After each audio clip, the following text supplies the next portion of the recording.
Ne plus se faire scam dans les mêmes coins, c'est ce que je vais te montrer de suite dans cette vidéo. Donc je te conseille de bien rester jusqu'à la fin parce que je te montrerai le processus étape par étape qui va te permettre bien sûr d'entrer que sur des bons tokens. Merci à toi bien sûr de t'abonner, ça fait toujours plaisir. C'est parti. Pour ne plus se faire avoir dans les mêmes coins, il va falloir respecter trois facteurs. Ok, dans ces trois facteurs-là, on va premièrement avoir l'audit. L'audit, c'est le plus important. Si dans l'audit, le token est freezable, c'est un gros red flag, ça veut dire que les fonds sont gelés, l'administrateur, le développeur du smart contract du token a la capacité de geler les fonds des utilisateurs. Voilà, c'est quelque chose qui va tout simplement vous bloquer, vous ne pourrez plus retirer ni vendre tout simplement les tokens que vous avez achetés. En suivant, il y a aussi un contexte de liquidité scam. Ok, ça veut dire que les développeurs peuvent retirer ou bloquer la liquidité d'une pool, ce qui rend impossible la vente des tokens par les investisseurs. Ok. Une fausse liquidité, voilà, est parfois injectée pour donner une impression de volume de trading élevé, trompons les acheteurs. Ici, le risque pour tout le monde, c'est clairement que sans liquidité, si vous avez des tokens, voilà, vous ne pourrez ni les vendre ni les retirer, ce qui rend entre guillemets votre rachat totalement inutile et vous aurez perdu tout simplement votre argent. Donc les gars, faites attention à tout ça. C'est pour ça qu'on vous dit que la liquidité, il faut qu'elle soit lock, c'est super important. En suivant, là, il y a aussi un gros red flag, la data mutable. Qu'est-ce que c'est que la data mutable? Beaucoup de personnes vont se dire, mais je ne sais pas ce que c'est, je le vois sur PumpFun, mais je ne comprends pas ce que ça veut dire, enfin sur Bullix. En fait, c'est s'il y a des tokens de données modifiables, data mutable, cela veut dire que le développeur peut changer le nom, le symbole, l'image ou le logo, la description ou les liens. Et pourquoi est-ce que c'est dangereux? Parce qu'ils peuvent copier voilà, des tokens assez populaires pour tromper les investisseurs. Je prends l'exemple, là il y a très peu de temps du Pengu, du Peanut, où il y avait des tokens à peu près au même milliard de market cap qu'eux, mais en fait c'était de gros scams. Okay, changer d'identité, voilà aussi après un rug pull pour cacher leur arnaque, c'est-à-dire que voilà la data mutable, imaginons quelqu'un règle sur un gros projet, il y avait tout le monde dessus, bam, il a juste à changer de nom, de tickers, etc. Et voilà, il se fait un peu moins scrammer. Surfer sur une tendance pour attirer les nouveaux. Et ouais, c'est super important, imaginons, super important. Imaginons, je souhaite, je suis quelqu'un qui veut rug, on va dire. Voilà. Voilà, il y a une nouvelle narrative, j'ai déjà un token qui a un peu de market cap. Bam, je remets, si tu veux, des fonds, enfin pas des fonds, je fais la promotion de mon projet, je change le nom, le tickers, et je me remets sous une autre narrative, je fais la promotion du token et il repump. Ok, en suivant, bam, sachant que c'est lui qui a à peu près toute la liquidité, ça peut être vraiment, c'est vraiment un gros red flag. Est-ce que vous comprenez? En suivant, mintable. Alors qu'est-ce que ça veut dire que mintable? Cela signifie que des nouveaux tokens peuvent être créés, mintés à tout moment par le dev. Ok, c'est super important de comprendre qu'est-ce que c'est que mintable. Ok, c'est-à-dire que les développeurs peuvent créer un nombre illimité de nouveaux tokens, diluant la valeur des tokens existants. Cela peut servir aussi à inonder le marché pour faire chuter les prix ou à se payer des tokens gratuitement pour ensuite les vendre aux investisseurs. Alors ici, mintable. Comment est-ce que je peux vous l'expliquer? C'est très simple. Du moment si vous voulez, on peut pas, le token n'est pas est mintable, ça veut dire qu'en gros la création de token sur, imaginons un même coin, au lieu que ce soit un milliard de tokens, enfin là je dis une connerie, mais voilà vous comprendrez ce que je veux dire par là, c'est qu'on peut encore créer d'autres tokens par la suite. C'est-à-dire que plus on peut créer de tokens, plus on peut en créer en illimité, plus le prix tout simplement du token va diminuer. Ok, ça veut dire que vraiment c'est un facteur qu'il va falloir aussi regarder parce que c'est un gros red flag. En suivant, je vais vous montrer un peu le système qu'il va falloir que vous regardiez directement. Bien sûr, vous pourrez aller directement sur Bullix. Imaginons, on va sur Bullix, on va se diriger tout simplement sur un token, peu importe, ok. Bien sûr, vous aurez le lien en description, ça fait toujours plaisir si vous passez dessus pour regarder parce que les audits sont dessus. Alors, pour l'audit, vous allez tout simplement sur un token. Imaginons, vous entrez sur un token. Vous n'êtes pas forcément sûr, vous regardez même sur des screeners, mais vous n'êtes pas forcément sûr de l'audit. Alors là, tout simplement, qu'est-ce qui peut se passer? Sur l'audit, c'est très simple. Regardez, on va aller directement sur l'audit, juste ici. Et on va pouvoir voir que is freezable, yes, is mintable, yes, is token data mutable, yes.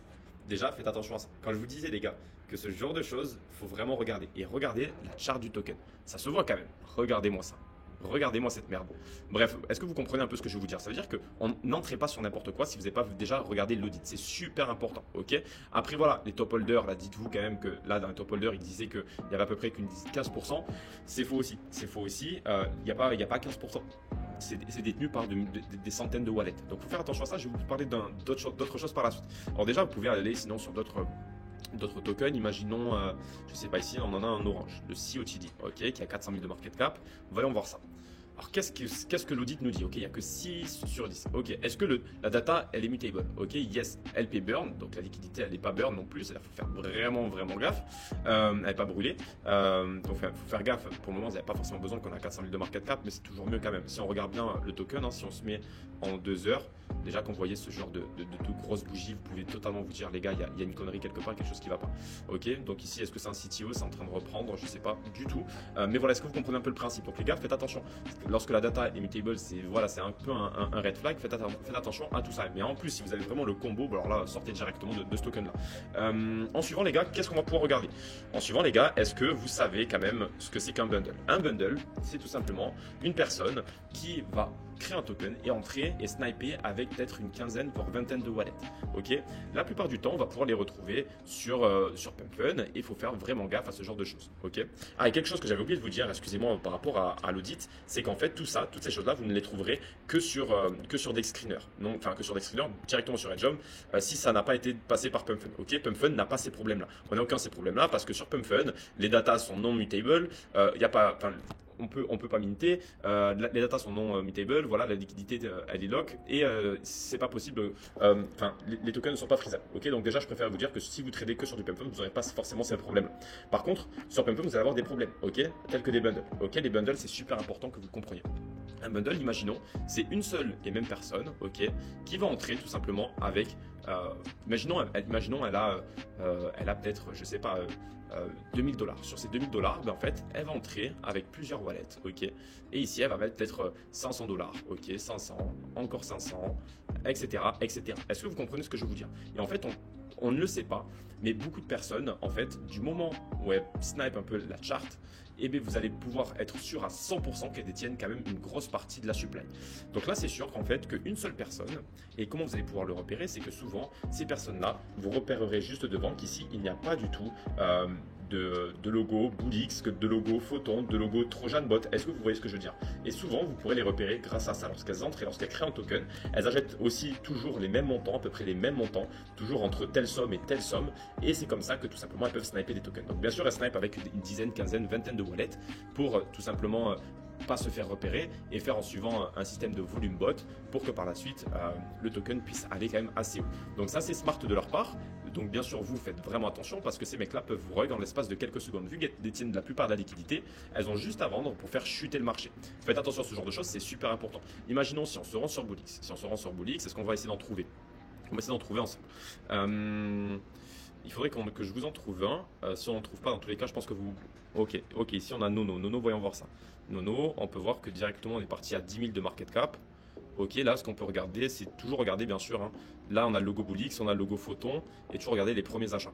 Ce qui est super important pour vous, bien sûr, hein, comme j'ai dit, c'est qu'il y ait toujours des ventes, des achats avec souvent des prix différents, que ce soit pas directement toujours un volume bot qui achète à peu près les mêmes montants. Ça c'est vraiment c'est vraiment un gros red flag. Donc vraiment faites attention à ce genre de choses. En suivant, donc là voilà, ça c'est vraiment les choses qu'il va falloir que vous regardiez. C'est vraiment des entrées sur un token. Donc ça vous le verrez directement à la sortie du token. Souvent des snipers qui vont acheter à peu près pour le même montant et ou devant, si vous voulez, vous n'aurez aucun logo de TrojanBot, BonkBot, Photon ou Bullix, ok, et ils vont entrer à peu près avec les mêmes montants, ils vont se répartir de la supply. Et en fait, ce sera détenu par une et seule même personne. Et dernièrement, on a les honeypots. Les honeypots, qu'est-ce que c'est? Beaucoup de personnes se posent des questions sur qu'est-ce qu'un honeypot. On va essayer d'aller en trouver. Vraiment, ce que vous pouvez regarder, c'est qu'ici, souvent, des honeypots, c'est des reprises de gros projets, tout simplement en faisant croire aux gens que le token, c'est bien celui-ci, parce que voilà, il y a tant de milliards de market cap. Du coup, tout le monde se dit, enfin, pour tous les nouveaux, ils se disent que c'est le token, justement, que c'est le bon token. Mais si on va directement dessus, sur Unicorn, Fart, Dust. Si on regarde bien, regardez-moi ce gros honeypot. En fait, comment vous allez pouvoir les repérer, les honeypots? C'est une grande bougie, comme celle-ci. Ok, là j'ai mal tracé, excusez-moi. Hop, voilà. Ainsi que un petit bot qui va créer du volume sur la charte comme ça. Ok, et en suivant, du moment où eux, ils auront assez entre guillemets de personnes qui auront investi dans leur token, donc pour tous les nouveaux, et bien eux, ce qu'ils vont faire, ils vont rug. Ok, ils vont, parce que bien sûr, il y en a qui sont entrés avec des centaines de wallets, etc. Et ils vont rug, et vous ne pourrez plus vendre votre token et vous aurez perdu tous vos sous. On va essayer d'aller en trouver d'autres quand même pour que vous compreniez un peu le système. On va en voir d'autres. Ici, on a le UPD, Unicorn Pop Dust. Ok, si on dézoome tout ça, regardez un peu le même style. Ok, on se met en 1 heure. Ok, on se met exactement en 1 minute. Et en 1 minute, on peut voir que là, c'est exactement la même charte. Mais vraiment exactement, c'est vraiment le système est totalement pareil. C'est une sorte de petit carré comme ça. Hop, bon, petit carré, une sorte de grande bougie avec tout simplement une sorte de de volume qui va être créé comme ça, bam, bam, bam, bam. Faites attention à ce genre de choses, ça c'est des gros népotes et en suivant, une fois qu'eux ils ont assez pris d'argent, mais ils rug. Et vous ne pourrez plus retirer votre argent. Donc faites attention à tout ça. Donc imaginons là, vous voyez de nombreux gros projets à plus de 1 milliard de market cap, 2 milliards, mais que vous ne savez pas forcément lequel est le bon. Moi, ce que je vous conseille de faire, c'est d'aller directement sur leur Twitter. Imaginons le Pingu, ça il me semble que le Pingu, voilà, il y a eu aussi quand même pas mal de fake projects, donc non, celui-ci c'est le bon. Et voilà, concernant le Pingu, il y avait quand même de fake projects. Je vous conseille d'aller sur le Twitter, d'aller bien sûr vérifier que ce soit le bon CA pour que vous puissiez ne pas vous faire avoir. C'est super important. Donc voilà un peu comment repérer les projets, des bons projets, des mauvais projets. Premièrement l'audit, en suivant le bundle et dernièrement regardez si ce n'est pas un non-épote. N'hésitez pas à regarder la formation que je vous ai faite juste en bas dans la description. N'hésitez pas aussi à vous abonner, à liker, à dire ce que vous en pensez et pourquoi pas me donner des autres idées de vidéos pour les prochaines vidéos. N'hésitez pas aussi à rejoindre le Telegram, ça fait toujours plaisir. On se voit à une prochaine. Tchuss, c'était Hugo.